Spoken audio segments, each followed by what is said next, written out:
Hi everyone. I'm in the middle of a project at work, and my planned guest for this week did not work out. So I'm bringing back an old episode, an interview with April Alonso of the Cicero Independiente. This is an award winning bilingual small city news source. April's one of the co founders. They won awards right around when we talked to her. They've won more this year. We'll be back next week with a new episode, but for now, enjoy my talk with April Alonso. Hi, and welcome to the Journalism Salute. I'm Mark Simon. In each episode, we'll talk to or about an interesting person or organization related to journalism. The intent is to show that journalists are not the enemy of the people. Thank you for listening. On today's episode, we're joined by April Alonso. April is the co-founder of the award-winning Cicero Independiente, a bilingual news website and publication based in Cicero, Illinois. Hi, April. Hi, how's it going? Great. Cicero is a suburb of Chicago. It's distinct because it's a Latino majority town. About 90% of its 80,000 residents identify as Hispanic. However, political leadership in the town is overwhelmingly white. The Independiente publishes weekly, with one of its primary purposes being government watchdog. It has been publishing since 2019. April, I want to start by talking about you first, and we'll get into how you got to this point, basically. Can you tell us the story of what we call your journalism path? I went to Columbia College here in Chicago. I know I wanted to be in the journalism field, so I went to school for photography, and I didn't find my concentration, which was photojournalism, till my senior year. So that was pretty later on in my college journey.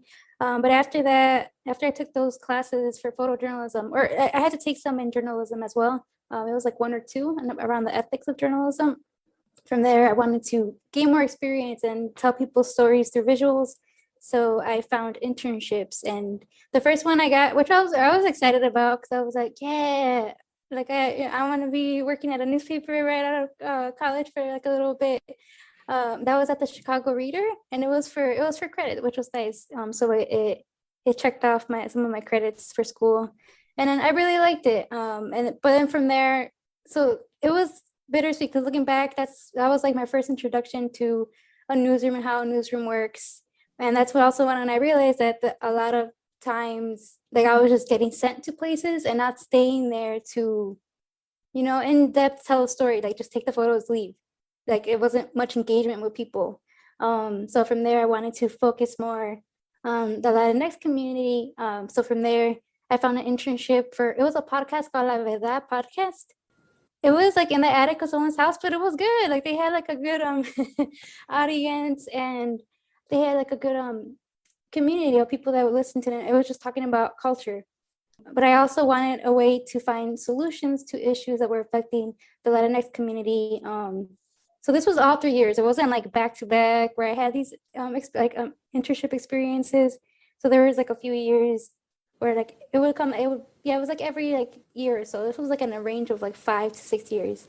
And throughout there, I had a job, or I still have that job because I have it for like to sustain my living, at a photo company that's at Navy Pier. So that's what I do too, to maintain everything else. So after the internship at the podcast, I got a multimedia fellowship at the Chicago Reporter. And the Chicago Reporter, for those that don't know, they investigate race and poverty in the south and west sides of Chicago, and they focus on centering the people in the neighborhoods that they're reporting on. So that's what I liked too about that experience. But also too, this was like more like my internal battle, where I was thinking, well, what about my community? Like, why do I keep going to Chicago for these things? Like, what if I can bring it back to Cicero? And I also met another fellow that used to have that same multimedia fellowship that I had at the Chicago Reporter. His name is Max Herman. So he put me in contact with Irene, which is the other co-founder for Cicero Independiente, because he was at a fellowship with City Bureau.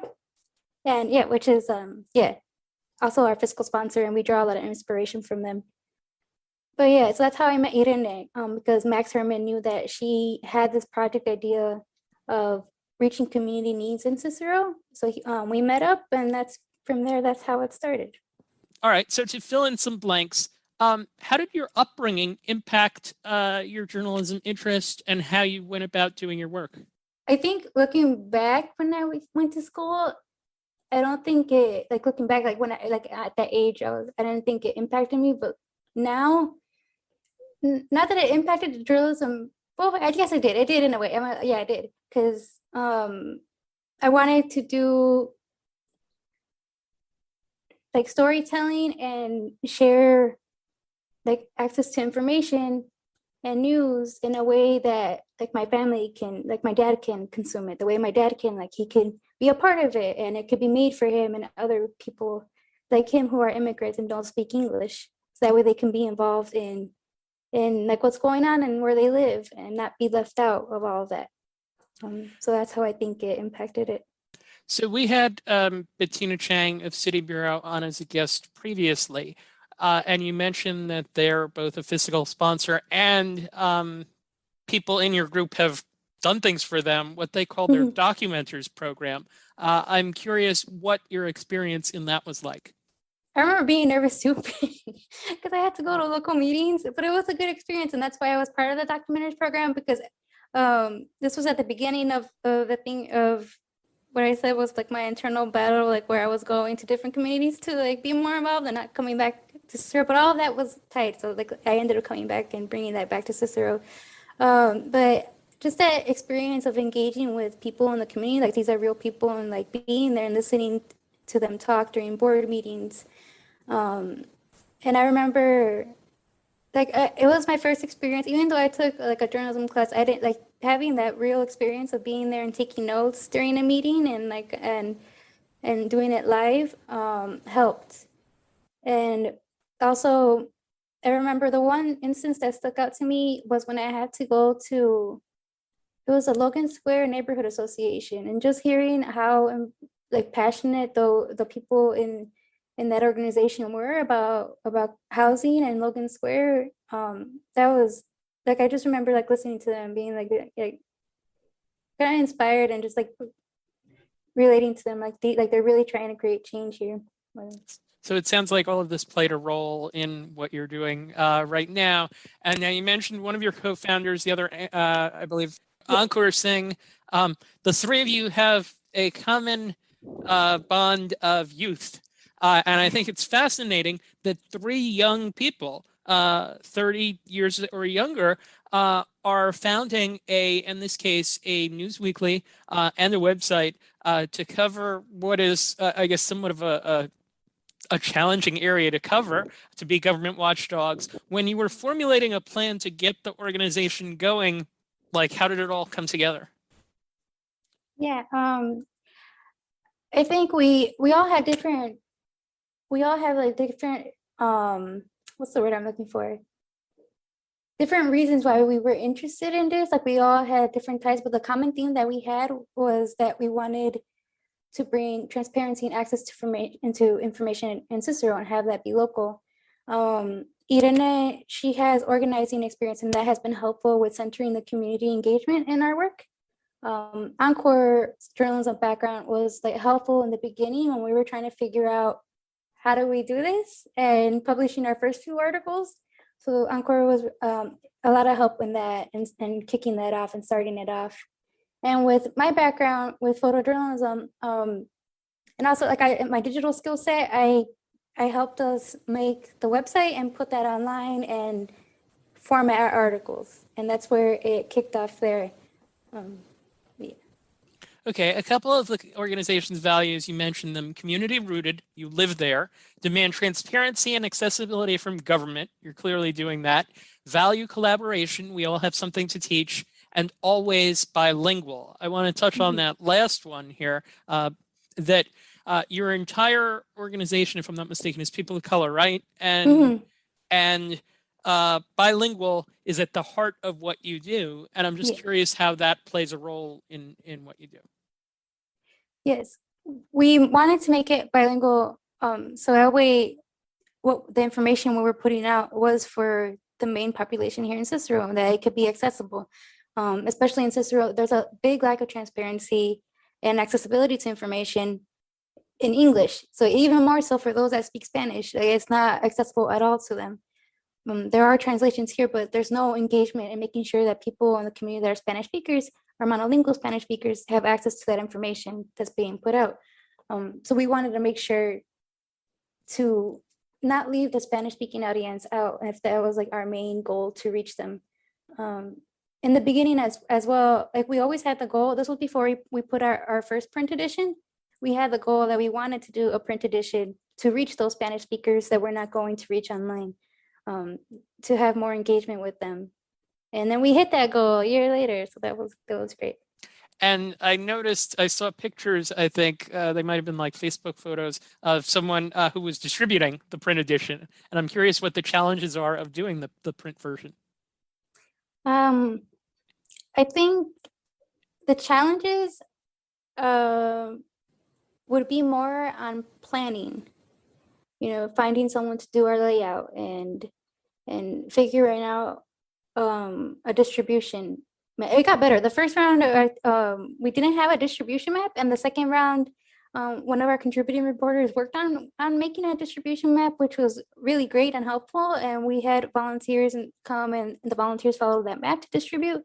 But the planning, I think the planning it's a lot of work that goes into it. But distributing it from there out, I think that's the fun part, and what we enjoy, like more engaging with the community and talking to people. Like, I don't know if you've noticed, if one of the photos you saw, because it was Irene. She took a photo of herself with the newspaper, and she handed it to some a woman walking past, and she was a Spanish speaker. And then she introduced, and she's like, "This is our newspaper." And then the woman asked if it's about Cicero, and she said, "Yes, it is." And she's like, "Okay, then, for my coffee." It sounds better in Spanish, but she's like, "Para la café." And so she was gonna take it and read it during her coffee drinking. And that's an immediate impact. That's terrific. Yeah. All right. I mentioned award winning. The Institute for Nonprofit News awarded your organization the Breaking Barriers Award and the Insight Award for explanatory journalism. This was for the 11-part series Unrest in Cicero, How One Day Shook a Town. It's about the day of June 1st, 2020, a day of racial violence and civil unrest in the city. 2 people died, 60 arrested. Black people were, quite frankly, being targeted by city residents just for being Black. People were claiming to be protecting businesses. People claiming to be protecting businesses were provoking, but also there were considerable tensions with police not doing enough to protect the Black people in the city. You then covered the aftermath, which included Black Lives Matters protests and marches of support, as well as the funerals of those who passed. A few points on your coverage just that I'll make reference to. There's a frightening picture of state police officers guarding a White Castle with guns.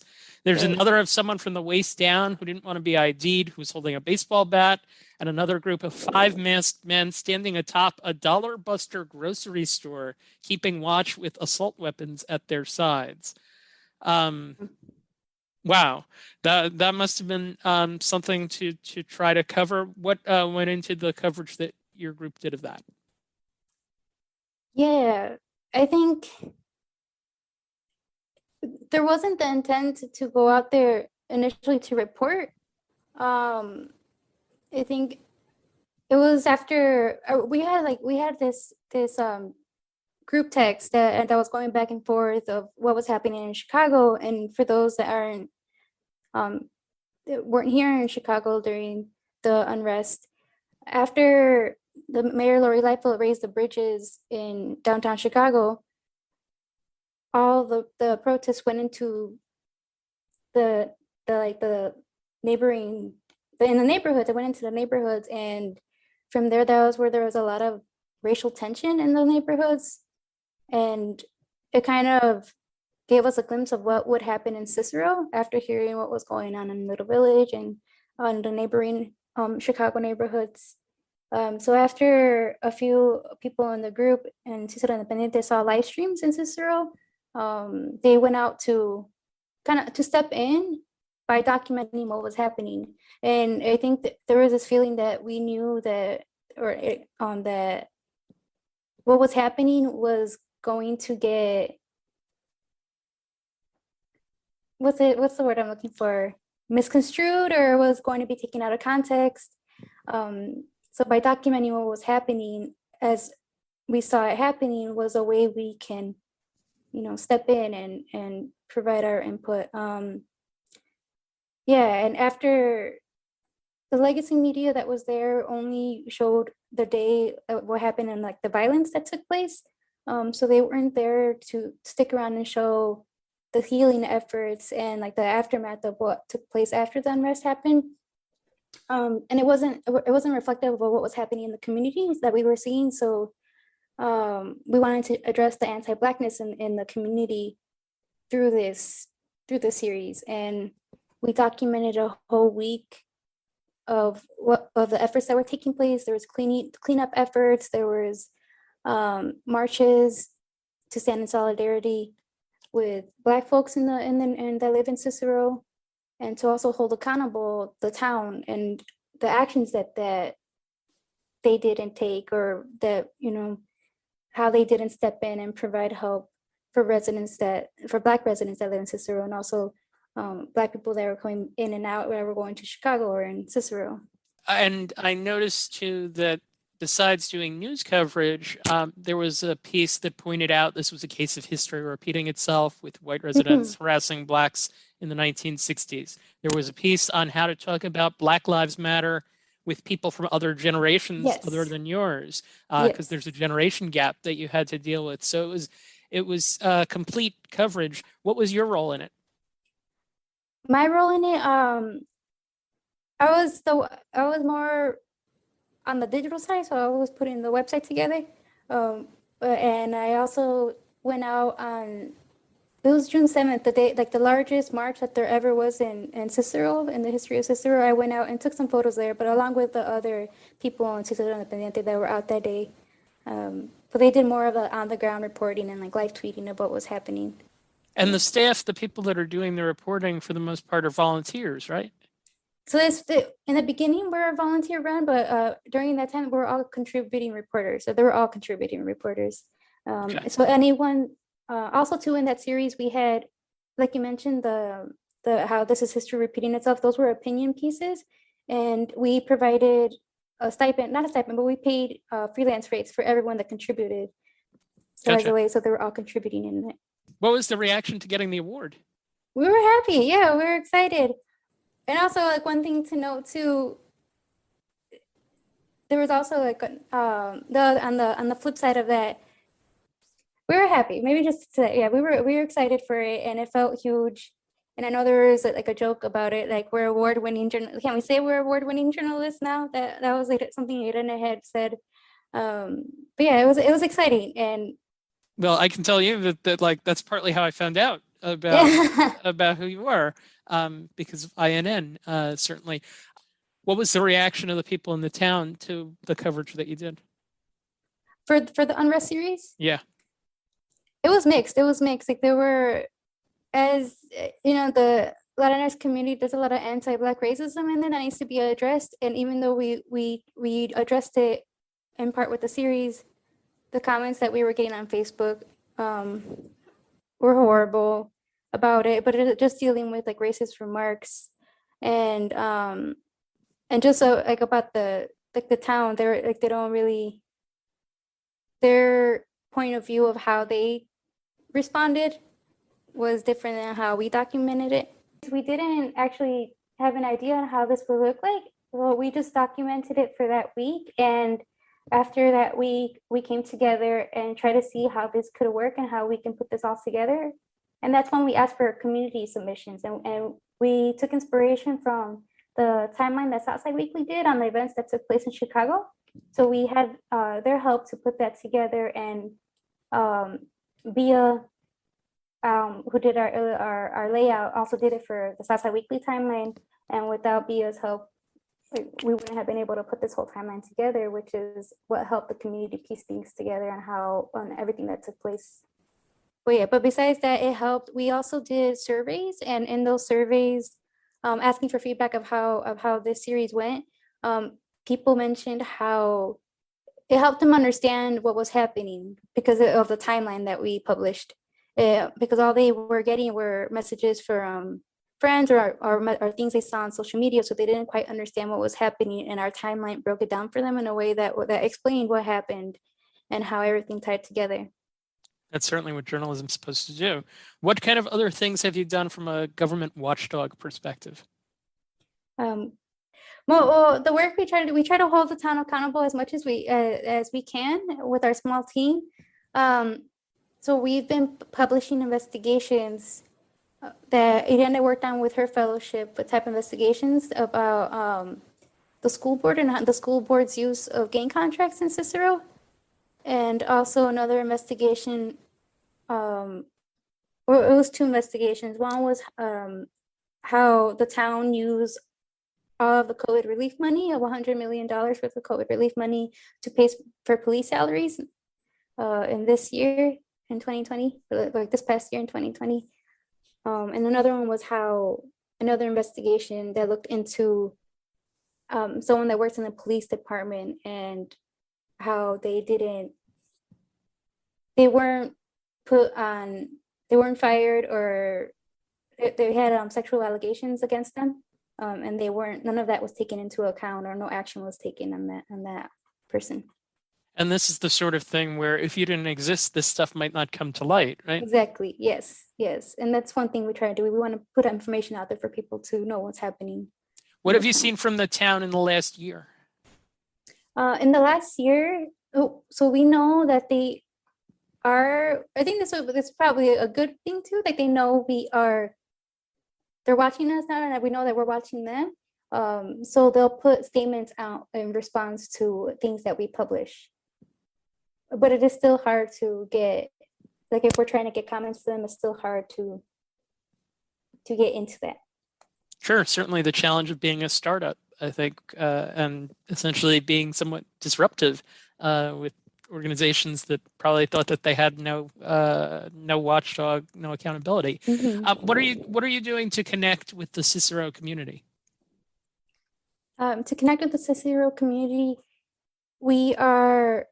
we're doing engagement work. It happened more pre-COVID, and that kind of stopped once COVID hit. We would go out into the community and talk to people. But once COVID hit, we focused more on surveys and putting out surveys online. And the only in-person things that we had were like when we put out the print edition and talking to people then to engage with them in our work. What's an example? A lot of what we've talked about is somewhat depressing. What's an example of some good news that you've covered? I saw, for example, one piece about community gardens in the town. What are some examples of good news that you've covered? Also, like on that note too, like that's something that the community wanted too, that we know they wanted to see more community highlight stories. So that's the community garden was one of them on elevating the voice of the people that were behind creating the community garden, and also the struggles that they're facing to create that space, but also to highlight the vision that they have. So we do have some community highlights. There were two writers that I profiled.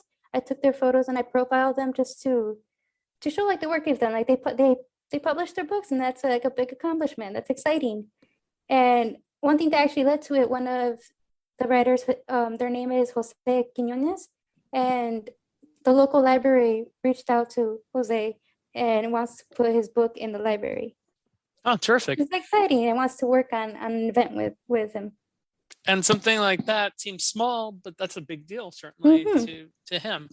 I know one thing that you wanted to bring up was the idea that this was originally a volunteer organization. So can you take us through the progress that it has made? Yes. So in the beginning, we were volunteer run, and it was just the three of us. And so we wore a lot of different hats to make this work. But then that shifted because we wanted so we took we wanted to be sustainable. We wanted this to be sustainable for us as people and also as an organization. So we shifted and we want to work towards being a worker-led organization. So we've taken co-op education trainings here in Chicago to help us learn how to make decisions together and to run more cooperatively and take out the hierarchical structure that's in place in other organizations. And we've been able to fund two of us for part-time, and everybody else is contributing reporters. and that has stretched to include a lot of youth in the community to report on their stories that they are interested in. And right now I focus mostly on the digital side of things and visuals, and Irene focuses on fundraising and operations, and Encore focuses his time on our long-term planning. So now we have like more defined structures within our organization.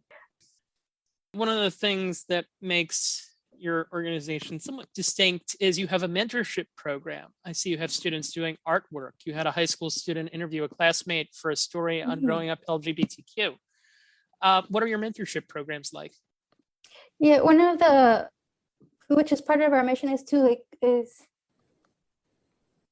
because everyone has different learner experience and different skill sets to provide, and we want to be able to teach other people in the community on how to interview people and how to be a journalist without the actual journalism background, so that way they can report on their own community. And I think it creates a stronger sense of community when others in that live here are elevating each other, you know. And the mentorship program, we have a fellowship, and we don't require people to have a journalism background, and we open it up for any type of experience levels, and we provide the support as much as we can to give them the resources they need to expand their journalism skill set and report in the community. Works great because they get the experience, you get content that you can put to use. What are the goals for the organization in the coming year? We plan for the half of the year, and we want to do more print editions to reach the audience that we don't have on the Spanish speaking audience we don't have online, to continue doing the fellowship program and provide the space for young people to create their own path, and if they want a journalism career or like whatever path they want to do in this work. And yeah, just eventually create a space for young people to come and like maybe learn off of each other, where we can provide these skill sets and have a community space where people can just come into the space and share it with everybody. A journalism community space, sure. Mhm. On a personal note, you've done photography, you've mentioned for this organization. You're doing some work for Catchlight Local 2, which is basically a photo desk collective for 4 different publications. You've mentioned other photography that you've done. What characterizes your photography, and how did you develop your style? Wow. I've always tried to when I in the beginning, when I started in my internships in photojournalism, I tried to just observe what was happening, because it didn't feel right when I tried to pose a picture, when I wasn't taking a photograph that didn't feel natural to how the person would actually act like. So I try to document what's happening in there, and for the person to tell, like through their actions or to try to show connection with whoever else is in the picture, or with what they're doing in the photo, to create a connection with people, whoever's seeing it, to create that connection with like the viewers. What's the most interesting experience you've had doing photojournalism work? Like one story. Okay, one story thing. Because I actually had one in mind. This was before when I wasn't thinking photojournalism. Actually, no, this does tie into it. I think it's not the actual photo or the picture taking that is interesting, but interacting with the people that are from the community or that I'm photographing, and being part of that space. I get to know more of who they are, and I think that helps me like relay that in the photos, and it comes out across, like it builds a relationship between the photographer and the person in the photo, and it creates trust as well. And that's something that I like. But one story that I thought was like being there and being part of like in the community during those spaces, I get to like see things happen that don't get reported on, and sometimes that's important. One instance that it's kind of funny now. I was photographing at a press conference for Mayor Lori Lightfoot when she was addressing the video release of Adam Toledo, and outside the building there was organizers, and it was a handful of organizers, and they were on the corner, and they had their like little speaker But there was this older man that was a Spanish speaker, and he was talking and reading off his phone and so that way cars passing by can hear him. And he just stopped in the middle of it, and he like looked, and he's like, "She's leaving out the alley. Look, she's leaving out the alley." And then everyone, because she was supposed to come out through the front, and I just thought that was funny. He's like, "Look at it, she's leaving." But yeah, but it was in Spanish. It was funnier when it was in Spanish. Okay. So you mentioned before, to just kind of wind down here, that the three of you all have other jobs that you're focusing on because you can't necessarily sustain this full time. How much time do you put into the Cicero Independiente in a given week? I put into maybe like 25 hours, 20 to 25 hours a week. So it's part-time. And yeah, it's part-time. And Irene and I are paid right now as like part-time contractors for Cicero Independiente for the time that we put in. Sometimes that might fall out of the 25, but we try to pay ourselves for. What we've done a lot of interviews with people that are, that are full-time. We've done a couple with people that are part-time. What advice would you have for someone who is trying to start something like what you're doing in this town? I think the advice I would have is to keep going, well, at least for me, because if I'm thinking about like when I was before starting any of this, like I was getting comments like, "Go back to school, find a better job, like you're not gonna make a lot of money, you're not gonna get anywhere." So those comments like that, and it's like if this is your passion and you're really passionate about this kind of work, just do it. And then it's gonna be hard, it's gonna be a struggle, but if you're passionate about it, I think it's worth it. All right. And what do you want to pursue in your journalism career?